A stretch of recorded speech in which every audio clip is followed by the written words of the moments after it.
At kaugnay po ng usaping yan, kasama po natin sa ating linya ng telepono si Ginoong Romeo Maglunsod. Siya po ang chairman ng Motorcycle Taxi Community Alliance. Magandang umaga po sa inyo, Ginoong Maglunsod. Welcome po sa palatuntunan, sir. Magandang umaga po, Ma'am Cathy at Sir Emil. Okay, pinatitigil na po ng DOTR yung pagtanggap ng mga bagong driver at rider ng mga transport network company at motorcycle taxi platform providers. Ano po ang reaksyon nyo dito sa pag-uutos na ito? Ang reaksyon ko dyan na napakabagal talaga nila kahit kailan. Ngayon lang nila naisip, makalipas ng ilang panahon. So ibig sabihin po itong sobra-sobrang dami ng mga motorcycle taxi riders, matagal na po bang problema ito ng inyong komunidad? Mula po nung sinimulan ng motorcycle taxi, talaga namang wala namang pong sumunod talaga sa keeping yan, simulat sa at hindi naman talaga bantayan ng ano yan, ng terno yan kasi walang legal na base yan para bantayan, pag-usapan. Ang tingin nila dyan, dagdag trabaho lang sa kanila. Kaya kanong sabi namin noon, walang nangyayari. Kaya nga ang panawagan ko simulat sa pool, maligal yan. Buhay na. Para magkaroon talaga ng trabaho at regularization, yung bilang ng mga rider na yan. Sila kasi ang nakakaalam Hindi naman papayag ang mga kumpanya na hindi sila kumita. Normal naman yun, nagne-negosyo ang mga yan Kami naman, kahit anong sabi namin na sobra na, sino magsasabi? Wala namang batas. Okay, so ibig sabihin, pabor po kayo dito sa naging kautusan ng DOTR dahil, kumbaga, kayong mga lehitimong mga rider ang makikinabang dito. Totoo, pabor kami na hindi Pabor kami dahil kung kami nandito na sa hanap buhay na to, papabor sa amin yung kita. Yung namang hindi, wala pa rito na gusto maghanap buhay, hindi na makakapaghanap buhay. Matagal na naman tapos ang ang pilot study. Ginamit lang ang keeping sa pilot study. Kaya alam ng mga kumpanya na yan, ang keeping ginamit lang sa pilot study. Ngayon tinigil nyo na, pwede na sila mag-hire. Mindset nila noon Tapos Pero dahil nga, Opo. I'm sorry, go ahead, Karomi. walang batas, pinabayaan po.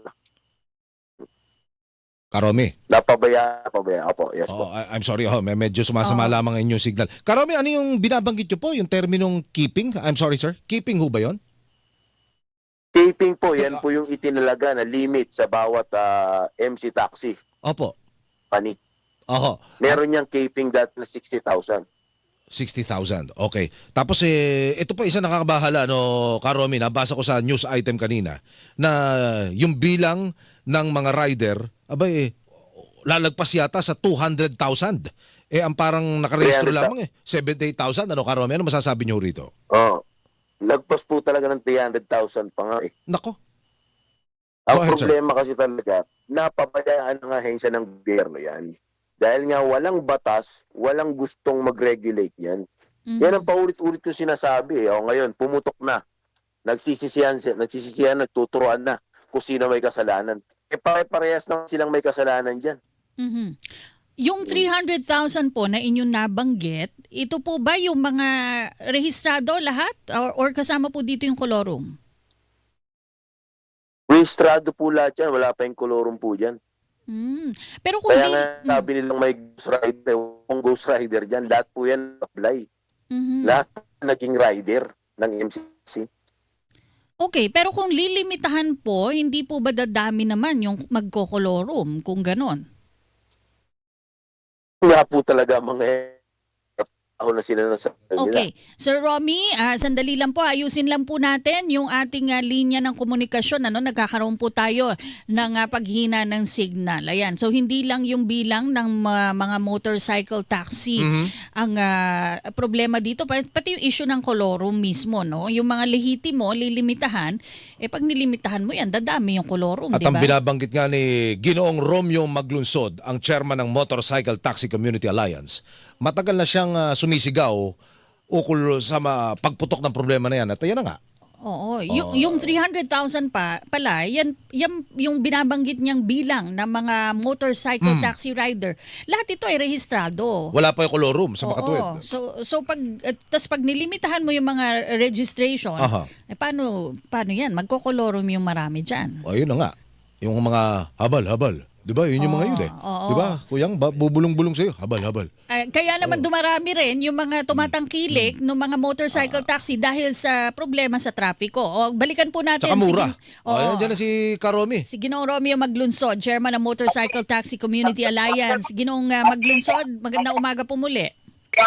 Morning po ulit, Ma'am Gati, Sir Emil. Medyo maulan lang dito sa Bicol eh. Pasensya Sige no na. po, problem, sige. sir. Pasensya na po na naabala namin kayo. Okay, balikan po natin yung pinag-uusapan natin kanina. Sinasabi ko po na pag nagkaroon ng limitasyon sa bilang ng mga motorcycle taxi riders, hindi po ba magiging problema naman yung mga magkokolorum dahil hindi sila marehistro? Oo, yun talaga. Yun po talaga ang mangyayari. Talagang problema po talaga. Kasi kung noon pa yan, pinag-aralan na yan at talagang ginawa na yung dapat nilang gawin, hindi na siguro papayag yung mga magkokolorum pa. Kasi malaki na nga yung problema eh. Magkakaroon na sila ng penalty. Opo. So matatakot na sila. Kaya hindi natatakot yan. Kasi wala naman kayong batas eh.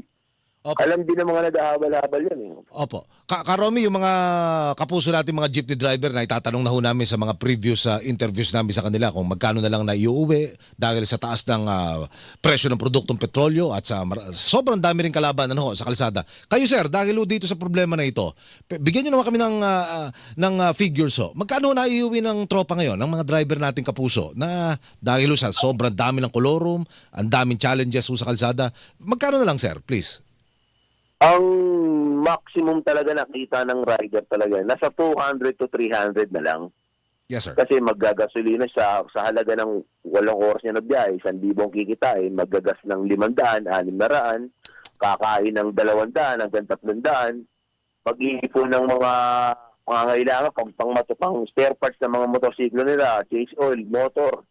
So, 100, 200, magbabayad pa ng monthly nila motor.